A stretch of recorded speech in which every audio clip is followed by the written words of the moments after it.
Hi అండి, welcome to Nagamani vlogs. నేను మీ నాగమణి. అందరూ బాగున్నారా అండి? నేను బాగున్నాను.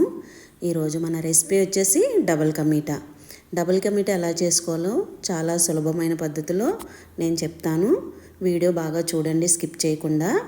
అలాగే ఇంట్లో ఉన్న వస్తువులతోటే చాలా సింపుల్గా, క్రిస్పీగా, జ్యూసీగా, చాలా స్మూత్గా ఉండే డబల్ కమీటా, చాలా టేస్టీగా, నోట్లో పెడితే కరిగిపోయేటట్టు చాలా టేస్టీగా ఉండే డబుల్ కా మిఠాయి చేసి చూపిస్తాను.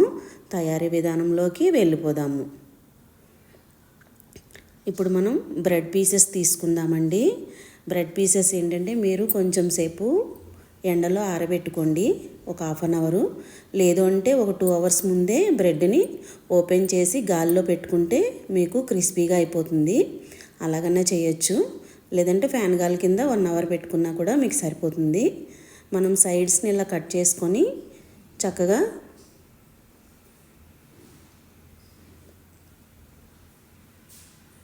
మొత్తం కట్ చేసుకున్నాము. ఇప్పుడు మధ్యలోకి పీసెస్ కింద కట్ చేసుకుందాం. ఇలాగా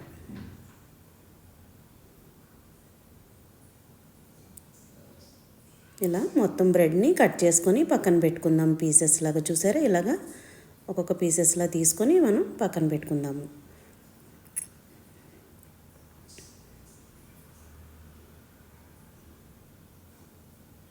ఇప్పుడు మనం స్టవ్ వెలిగించుకొని బౌల్ పెట్టుకొని 1/2 లీటర్ ఫుల్ క్రీమ్ మిల్క్ వేసుకొని మరగబెట్టుకుందాము. ఫుల్ క్రీమ్ మిల్క్ దొరకకపోతే మామూలు పాలైనా వేసుకోవచ్చు. నేను 1/2 లీటర్ తీసుకున్నాను. గేదె పాలైనా ఏ పాలైనా ప్యాకెట్ పాలైనా పర్వాలేదు. ఈ పాలను మనం బాగా వేడి చేసుకోవాలి. అలాగే మీగడ వస్తూ ఉంటుంది కదా మరగబెట్టేటప్పుడు, మనం ఆ మీగడని పక్కకు అనుకుంటూ చక్కగా బాగా మరగబెట్టుకుందాము. ఇందులో కోవా వేసుకుంటే చాలా బాగుంటుందండి. మనం కోవా వాడట్లేదు కాబట్టి పాలని దగ్గరగా చేసేసుకుందాం. బాగా చూసారా, ఇలా పాలు బాగా దగ్గర అయ్యే వరకు కూడా మీగడని పక్కకు అనుకుంటూ చక్కగా చుట్టూ కూడా నీట్గా చేసుకుంటూ మరగబెట్టుకుందామండి. బాగా క్రీమీ మిల్క్ దగ్గరగా అవుతున్నాయి. ఇప్పుడు మనం కుంకుమ పువ్వు వేసుకున్నామండి. మీ దగ్గర ఉంటే కుంకుమ పువ్వు వేసుకోండి, లేదంటే స్కిప్ చేసేయండి, పర్వాలేదు. కలర్ వాడుతారు కదా, నేను కలర్ లేకుండా కుంకుమ పువ్వు వాడాను. మీ దగ్గర కలర్ మీకు ఇష్టం ఉంటే కనుక కలర్ వేసుకోవచ్చు. కలర్ నాకు ఇష్టం లేదు, నేను వేసుకోవట్లేదు. మీరు కావాలంటే కలర్ వేసుకుంటే మంచి కలర్ వస్తుందండి డబల్ కా మీఠా అనేది. ఇప్పుడు కొంచెం బాదం, చాప్ చేసుకున్న బాదం, అలాగే జీడిపప్పు, పిస్తా మీ దగ్గర ఉంటే కూడా వేసుకోవచ్చు. చక్కగా కలిపి ఒక 2-3 మినిట్స్ మనం మరగబెట్టుకుందామండి పాలు. ఇప్పుడు పాలు పక్కకు దింపుకొని స్టవ్ మీద పెనం వేసుకున్నాము. అలాగే నేను ఒక 4-5 స్పూన్లు నెయ్యి వేసుకుంటున్నానండి.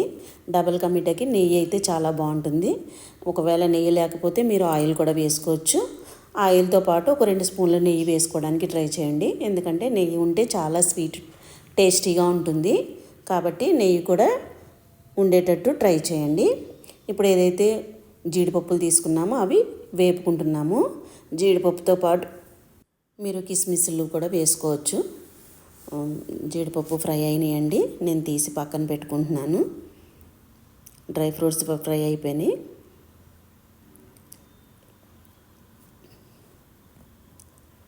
ఇప్పుడు ఏదైతే మనం కట్ చేసుకున్న బ్రెడ్ స్లైస్ ఉన్నాయో ఆ పీసెస్ని బాగా ఫ్రై చేసుకుందామండి. ఇవి సిమ్లో పెట్టుకొని ఫ్రై చేసుకోవాలి. బాగా పెద్ద మంట అయితే మాడిపోతాయి.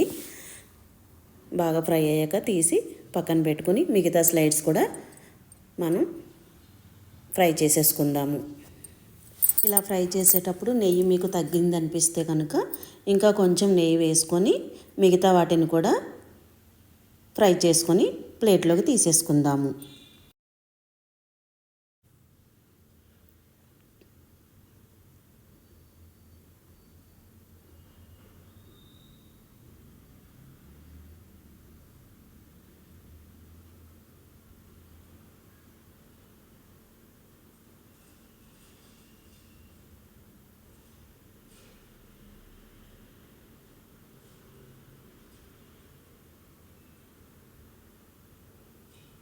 మిగతా ముక్కలను కూడా మనం ఫ్రై చేసుకుందాము. చూసారా, అటు ఇటు కలిపి చక్కగా దగ్గరగా ఫ్రై అయ్యేటట్టు చేసుకుందాము. దగ్గరుండి చూసుకోవాలండి ఇవి, లేకపోతే మాడిపోతాయి.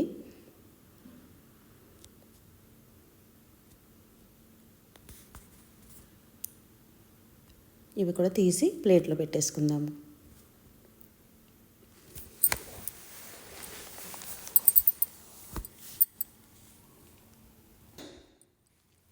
ఇప్పుడు షుగర్ సిరప్ రెడీ చేసుకుందామండి.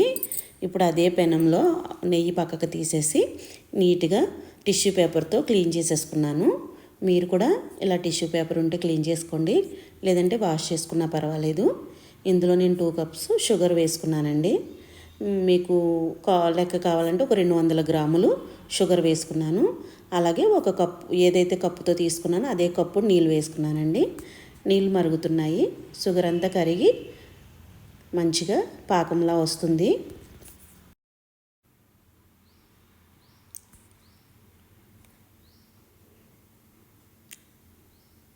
కొంచెం పాకం వస్తుందండి. పాకం అంటే గులాబ్ జామ్ పాకంలా కాకుండా కొంచెం ఎక్కువ రావాలి. చేతితో ఇలా పట్టుకుంటే కనుక కొంచెం స్టిక్కీగా రావాలి.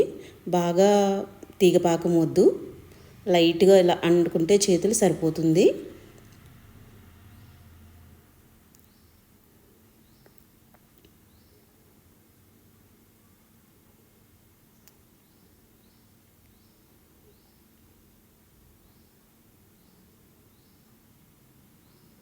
చూసారా,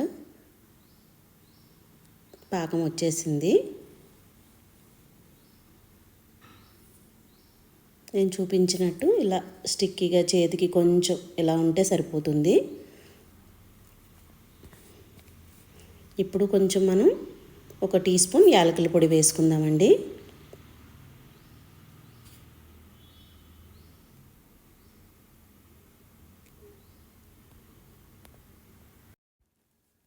పాకంలో మనం బ్రెడ్ పీసెస్ ఉన్నాయి కదండి, అవి వేసుకుందాము. ఈవెన్గా వేసుకొని చక్కగా పంచదార పాకం పట్టే వరకు కలుపుకుందామండి.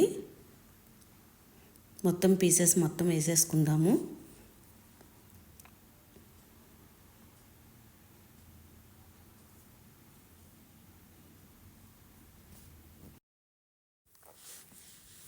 చూసారా, మొత్తం ముక్కలన్నిటికీ పంచదార పాకం పట్టేటట్టు ఒక 2-3 మినిట్స్ పాకంలోనే ఫ్రై చేసుకుందాము. సిమ్లో పెట్టుకొని వేపుకోవాలండి.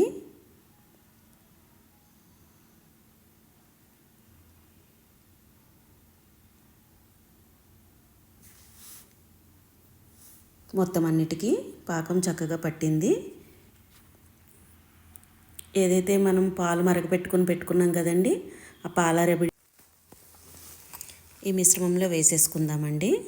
చక్కగా పైనుంచి అంతా మంచిగా వేసేసుకుందాము. ఇది ఒక 2-3 నిమిషాలు పాలు పంచదార కలిపి ఉడకనిద్దాము. మనం ఏదైతే ఇప్పుడు ఉడికిపోయిందండి, చక్కగా బాగా జ్యూసీగా ఉండేటట్టే ఉండాలి, బాగా ఇంకిపోవద్దు. కొంచెం పాలు పంచదార కలిపి జ్యూసీగా ఉన్నప్పుడే మనం స్టవ్ ఆఫ్ చేసుకోవాలి. ఇప్పుడు ఏదైతే డ్రై ఫ్రూట్స్ ఉన్నాయి కదా, అవి పైన వేసుకొని సర్వ్ చేసుకుందాము. ఇప్పుడు బౌల్లోకి తీసుకున్నాం. చూసారా, నీట్గా మనకి డబుల్ కా మీఠా సింపుల్గా ఇంట్లో ఉన్న ఇంగ్రీడియంట్స్ తోటే రెడీ అయిపోయింది. మీరు కూడా ఇలా చేసి ట్రై చేయండి. నా వీడియో నచ్చితే సబ్స్క్రైబ్ చేయండి, లైక్ చేయండి, షేర్ చేయండి. అందరూ చేసిన వాళ్ళు నాకు కామెంట్ చేయండి. థ్యాంక్ యూ అండి.